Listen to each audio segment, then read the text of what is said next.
Opposition front bench, Catherine West. Thank you very much, Sir Roger, and could I say how exciting it is to have you in the chair as a great champion of the CPA, and indeed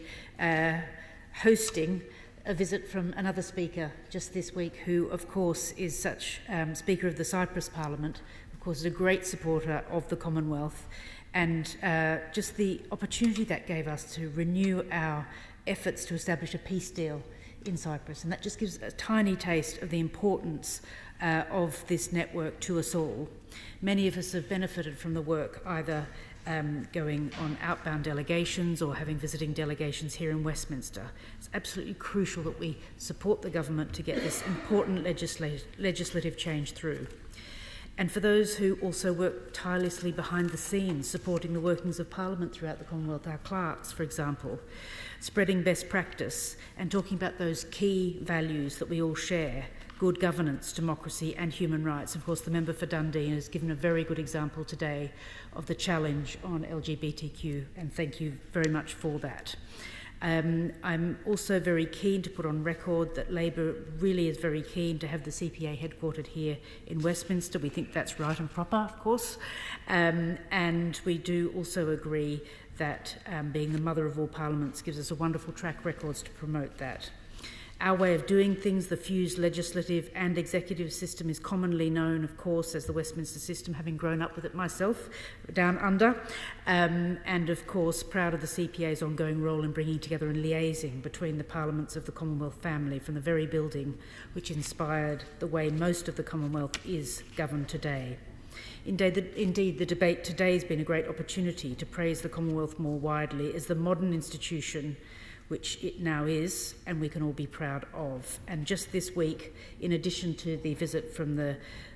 Speaker from the Cypriot House of Representatives, last night we had the Climate Minister, Ralph Regenvanu, speaking about the challenges around climate change, of course Vanuatu being a very important member of the Commonwealth. And we have seen the Commonwealth continue to evolve away from its inception as a post-colonial grouping to a voluntary organisation with a growing membership and global network, particularly being the case, of course, with the empowerment of our young people, bearing in mind that so many Commonwealth countries are predominantly young. We think of Pakistan, for example, as a very young nation. Organisations in my own constituency of Hornsey Wood Green jumped at the chance of participating in the Queen's Canopy project for Her Late Majesty's Diamond Jubilee, and I know that they were inspired by the fact that organisations throughout the Commonwealth were as committed to the project to increase tree cover as a vital step in tackling climate change in far-off places like Pakistan, Bangladesh and other places which are so regularly subject to those intense changes in climate, and which I know the current head of the Commonwealth, His Majesty the King, has dedicated his life to, and I'm sure he will continue to champion. And the debate today is vital in supporting this good work and ensuring that the CPA is not forced to uproot itself.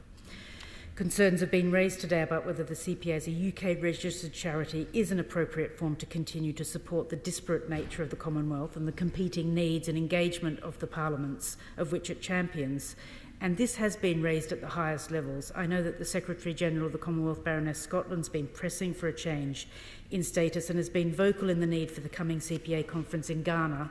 to be a point of resolution for an issue which has hung over the organisation for 30 years. I note the Foreign Office just this year has committed to working with the CPA to find the solution, and other members have suggested more practical ways forward. Last month, the Prime Minister went further, confirming the view of the government there's no wish to see the CPA relocate away from here in Westminster.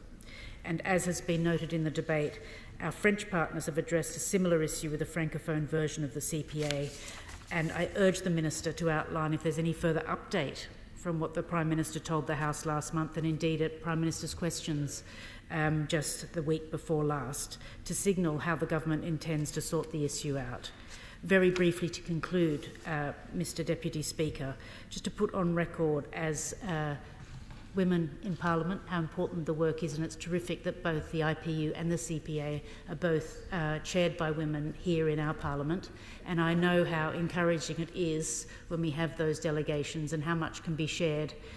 in those women-only forums as well. So I really put on record the commitment to keep all that going, but from this position of strength when we sort out this minor detail. To be clear, if no action is taken in the very near future, then we run the very real risk of the CPA having to leave Westminster in the very near future. Political will is clearly here today, as we can see. The support of the Commonwealth family is here, as it is from our departing Chief Executive, who's done a fantastic job, and also our current General Secretary, the former member for Enfield Southgate and Liverpool Derby. And we know that we have some fantastic people behind the scenes supporting this important work. An image where we failed to get this right would signal a real blow to the role of this House and the government on the world stage, and we'd be seen as a symbol of our lack of commitment or our inertia, as somebody else mentioned in the debate, damaging the very potential of that growing and unique global organisation, just at the time that we should be redoubling our efforts to engage with our Commonwealth partners and indeed seeking to expand the Commonwealth. Thank you very much, Mr Deputy Speaker.